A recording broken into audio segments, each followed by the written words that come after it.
কুষ্টিয়ায় র্যাবের অভিযানে ১০০ বোতল ফেনসিডিল সহ ২ মাদক ব্যবসায়ীকে গ্রেপ্তার করেছে র্যাব ১২-র একটি অভিযানিক দল। কুষ্টিয়া ক্যাম্পের কোম্পানি কমান্ডার অতিরিক্ত পুলিশ সুপার খন্দকার গোলাম মর্তুজার নেতৃত্বে একটি চৌকস অভিযানিক দল ও র্যাব সদর দপ্তরের গোয়েন্দা শাখার সহযোগিতায় ১৪ জানুয়ারি জেলার ভেড়ামারা থানাধীন ভেড়ামারা ঈশ্বরদীগামী লালন শাহ সেতুর টোল প্লাজার ৫০ গজ সামনে সংযোগ সড়কে পাকা রাস্তার উপর একটি মাদক বিরোধী অভিযান পরিচালনা করে ১০০ বোতল ফেনসিডিল,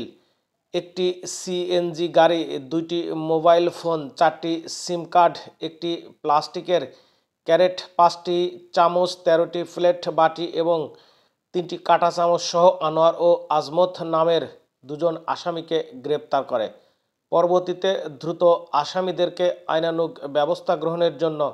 ভেড়ামারা থানায় হস্তান্তর করা